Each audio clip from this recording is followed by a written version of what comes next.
see it? You see it? Hi, Mr. Brown. Hey, how are you? I'm good. I forgot your name is. Devin. Devin. Devin. Okay. It's okay. I'm not an intern. Okay. So, are you a senior this year? Where are you doing your internship? I don't intern. Huh? I don't intern. Why? I had to drop TV Why? for culinary. Oh, okay. But I, You want to be a chef? yeah, but I still help them with editing, you know, Okay. when they need it. Okay. Because I did TV1 and TV2. Right. I remember your face.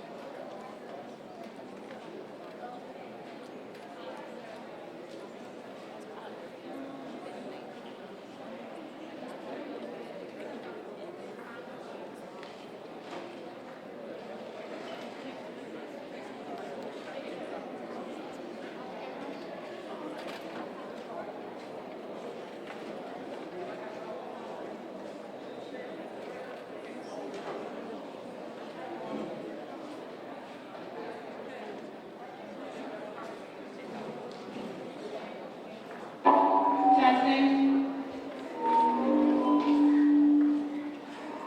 Good evening. I'm hoping that this will stop as we progress and I'll get another microphone, but I want to respect your time. As parents are coming in, please feel free to sit in the back because this will actually be interactive.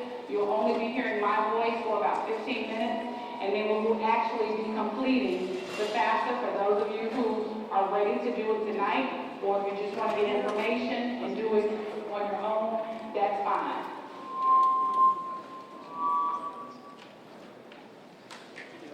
So I'd also like to add that we will be live streaming this event for this evening. So I'm going to ask you to write down your questions so that you can ask them of me later once we've completed the filming portion.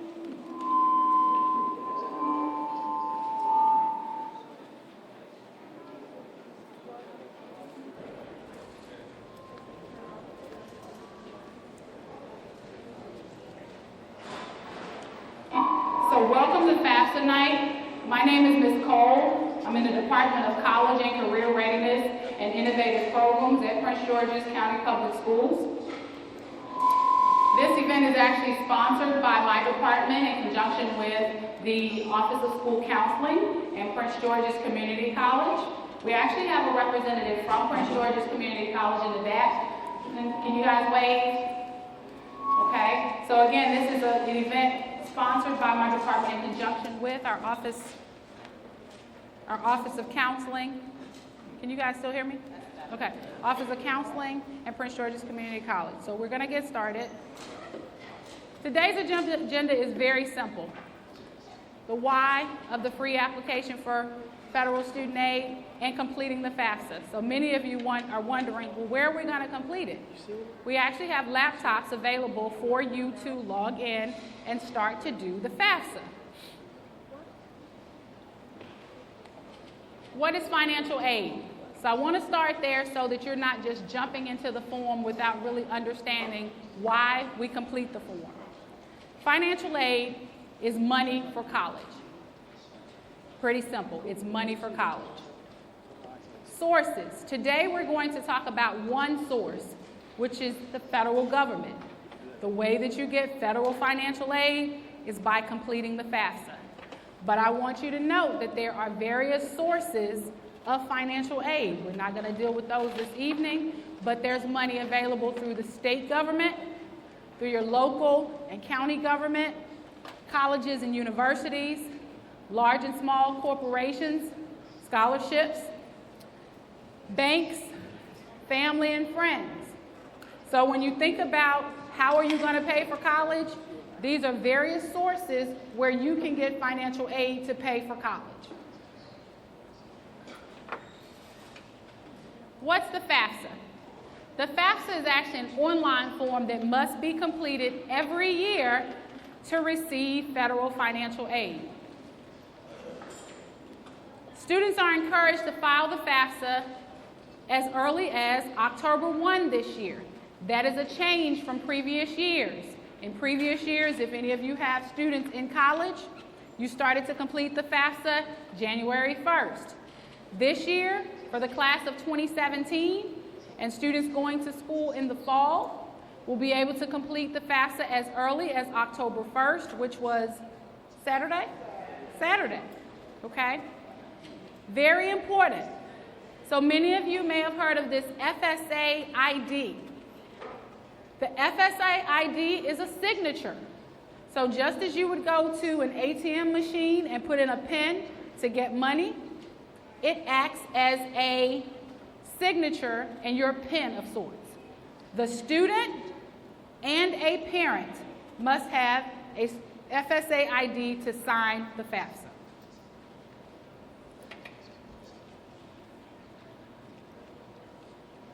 So in your folder is a salmon orange colored piece of paper.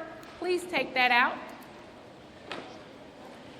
So this is your instructions. It is two-sided. One side gives you the instructions of how to create an FSA ID. Remember, a student needs an FSA ID and a parent needs an FSA ID. The other side is just for you to keep because there are particular questions that they ask. This is an opportunity for you to just record the information. I have a million username and passwords, so I thought this would be helpful for you to be able to record the information. You must have a username and a password to sign the FAFSA online. This FSA ID can actually be used in various places. It can be used for FAFSA. For those of you who might have any student federal loans, you actually can use that FSA ID to track and see how much loan money you owe. In addition, there's a particular grant if you're going into teaching, and there's you can use that FSA ID to track how much money you've received and spent for that grant. So it's not just for the FAFSA, but for most of you, that will be what's most important.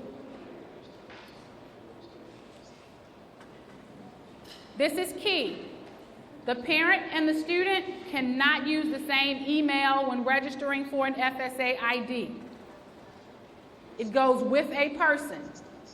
Okay, so as a person has a social security number, an FSA ID has to follow one person, so you can't have the same email address.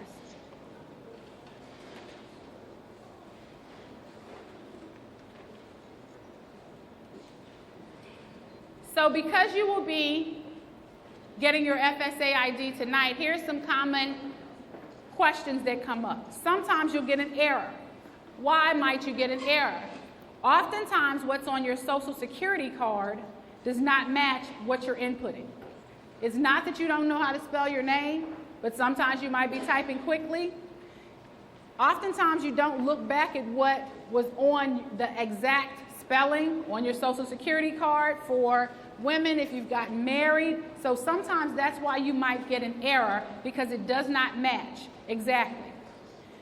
It is going through a database. It's going through Social Security Administration.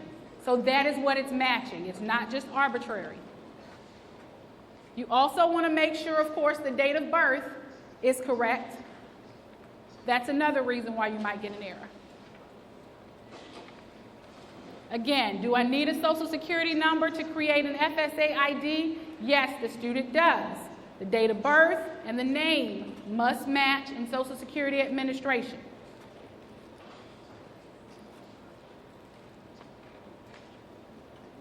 Can you complete it without an FSA ID? You can. I would not advise it, but you would at the end print out your signature page and you would have to mail it in, and let me tell you, that is a long process. It's about 4 to 6 weeks versus having the FSA ID, completing it online. So I would not advise that. So in your packet is a paper FAFSA. Some of you I see are just kind of filling it out. That's a great thing. I want you to notice something at the top of that FAFSA though. That's actually the previous year's FAFSA. Your FAFSA will start with 2017. So your students' FAFSA will say 2017 to 2018, and you will see that online. I actually got an email from a parent over the weekend, and the parent said that they had completed the FAFSA online, but there was a problem. And what I said was, you probably completed the 16-17 FAFSA. You didn't complete the 17-18 FAFSA, and that actually was the issue. So today when you log in, you're going to the 2017-2018 FAFSA. I'm giving you this paper form just so you are familiarized with it prior to going into the computer. Because some people are very intimidated by the FAFSA. It seems long and daunting, and I don't want you to be afraid and intimidated, okay? So you have your FAFSA out. Basic eligibility for the FAFSA. You must have a high school diploma or GED, or if completed, homeschooling. Must have a social security number. Be a U.S. citizen or an eligible non-citizen. Males, you must register with Selective Service. There's going to be a question for our male students around Selective Service. They must click yes, that they will register for, if they have not already done so, for Selective Service. And if you're not sure what that means, young men, that means you are registered for the armed forces. That does not mean you are going, but you must register. What students always say, well, does that mean I'm going off to war? We don't have a draft, so we cannot force you to do so, but you must be registered. Students also need to be enrolled or accepted to an eligible program, and that means for fall of next year. We know currently your students are seniors. This is for the fall. You must be enrolled or accepted for an eligible program. You must be pursuing a degree, a certificate, or a credential. Lastly, you must maintain satisfactory academic progress. Satisfactory academic progress means each school decides what the minimum GPA is at their school. If you fall below that, you can risk having your federal financial aid taken away. That number is generally around 2.0 or 2.2. It varies from school to school, but that is what satisfactory academic progress means.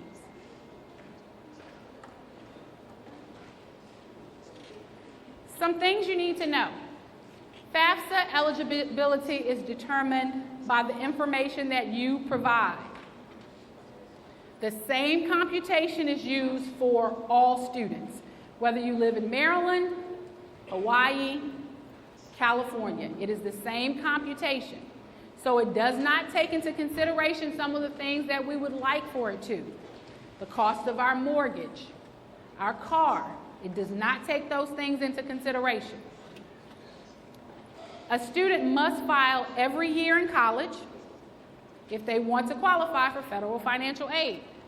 Again, the student and the parent must have an FSA ID, and the earlier, the better. Preparing for the FAFSA. So as you noticed on the registration link, I indicated that you should bring your 2015 taxes. You do have an option. On the FAFSA, there's a point where you can retrieve your 2015 taxes actually through IRS. So if you did not bring them, that's also an option for you. It connects directly to IRS and will retrieve those 2015 federal tax forms. Social Security, if you are a eligible non-citizen, you would need your alien registration number. Any untaxed income, so if you are receiving something like SSI, there's a point on the FAFSA where it asks questions about any additional income like that. You need to either have that or know how much that amount is. Checking, savings, account balances, and we'll get a little bit more into that. But those are the basic things you need to complete the FAFSA. When you log in, this is what the FAFSA looks like on that front page. And you would go to my left where it says Start a New FAFSA. Okay? So we're going to take a moment to very briefly just go through the paper so that when you're going through it online, you're familiar with the questions. We're not going to go question by question. It's more of the steps. So if you can open up that FAFSA, Step 1 is for the student. So for the most part, 80% of this form is done by the student. About 20% is done by the parent or needs the parent information. Let me repeat that. About 80% of this form is directed to the student, and they can answer the questions with very little assistance. About 20% is the parent information, okay? Because it's important when you are knowing that you are completing this every year. This time next year, you might not be sitting next to your child. So it's imperative when I put on our registration link, this is for students and parents, this is a joint effort. I know that some parents came without their students and some students came without their parents, and that's okay, but this is really a form that the student can do with the parent sitting right there with their assistants. Trust me, millions of students have done it that way. So step 1 is for the student. So students, you should be looking at that form. This is just demographic information. It's not any questions that you don't know, your name, your date of birth, citizenship, your address. Very basic demographic information. Step 2, the student. This is where some students get confused. They tend to want to push the form over to their parent, but this is asking the student about their financial situation. It's very easy to answer if you haven't worked, if you didn't file taxes. But again, step 2 is still asking questions of the student. Step 3. Step 3 is trying to determine if you are dependent or independent. Again, the student, are you independent or dependent? 95% of our students in this room are going to be dependent. I will hear, oh, Ms. Cole, I take care of myself. And the first question I ask is, do you pay mortgage or rent? The answer is generally no, and I say, so we will need your mom and or your dad's information.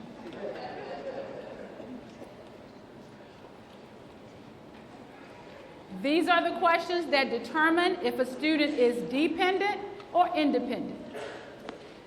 Age, 24 years or older. It is not the number 18. That's not the magic number, 24.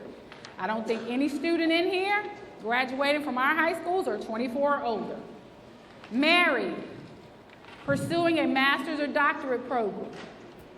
Children, and you provide half of their support. So I don't just mean you have a child. If you have a child and you are living in your parents' house, you are probably not providing more than half the support for your child. You could be.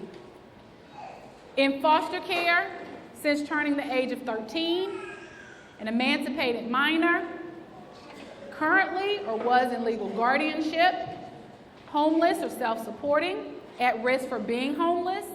And let me just say, if that is your situation, then we need to also work with our school counselors and our homeless liaison in the county so that we can provide that documentation when it comes time for those schools, if that is your situation. Lastly, a veteran serving active duty in the U.S. Armed Forces. So if you can't answer yes to any of these questions, students and parents, then the student will need the parent information. Step 4, parents, here you come. So if you turn in your FAFSA to step 4, these questions are for you, the parent. Primarily demographics, and then it's asking about income. 2015 income, okay? So we're a year behind. We're looking at 2015 income, what happened in that year. That is your page, parents. I see some looks, people look pleased about that. Step 6 goes right back to the student. It is asking the student what schools you want to receive this FAFSA. I would suggest, now online, I think you can put up to 10 schools. I would suggest at this point, because most students have not applied to schools, that is fine. You're putting the schools that you will apply to. Okay? You, the student. Step 6, you are indicating the schools that you will apply to. There's an opportunity once you've completed it. Next month, you find 2 more schools you want to apply to, you can add those schools, okay? Step 7, again, that's when a parent comes right back in, and we need that FSA ID and the student's FSA ID.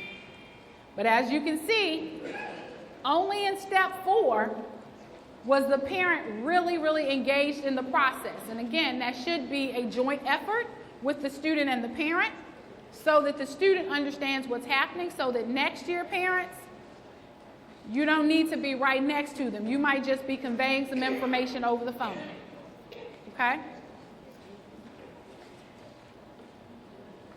So I talked earlier about the IRS data retrieval tool.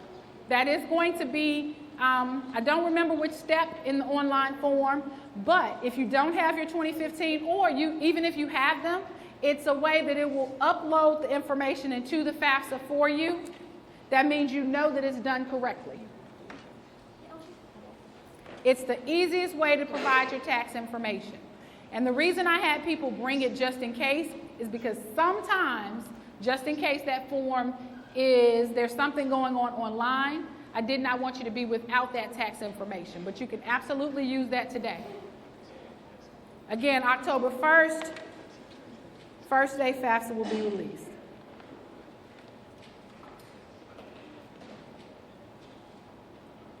FAFSA is used for more than just federal aid. That's very important. FAFSA starts the process with your aid.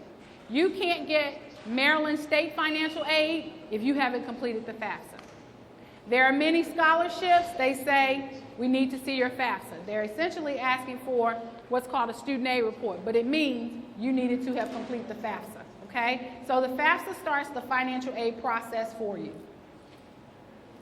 For our undocumented parents, you actually, because you do not have a social security number, will be able to use 9 zeros in place of their social security number on the FAFSA, okay?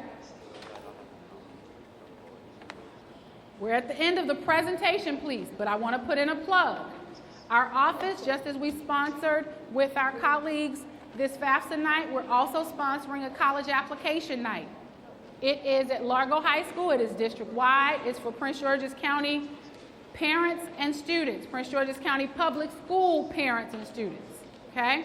Seniors and parents, Largo High School, October 25th, 6 o'clock. This will be an opportunity for students to really think about, what do I need to do to get prepared to apply to college? So there'll be various workshops on writing essays, scholarship searches, Maryland State financial aid, the components of a great application.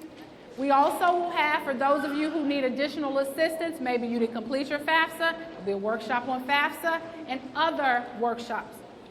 In that night, we'll also have college admissions representatives present.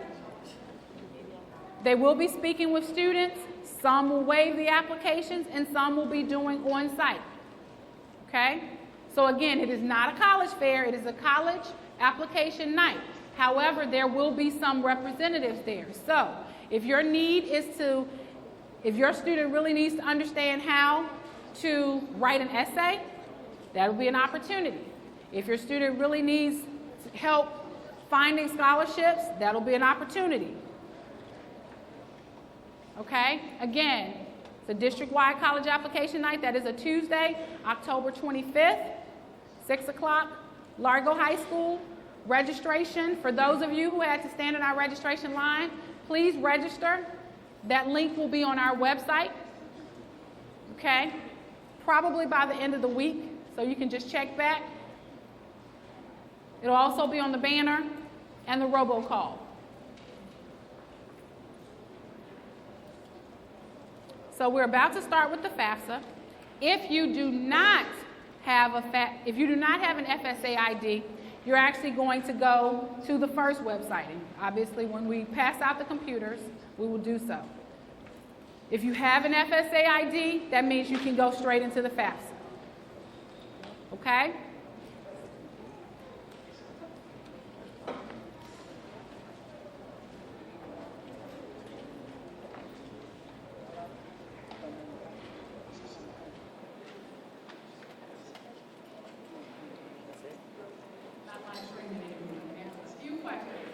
I don't want to take a lot of questions because we are about to pass out laptops. We will have adults who are ready to bring those come in, and we're going to help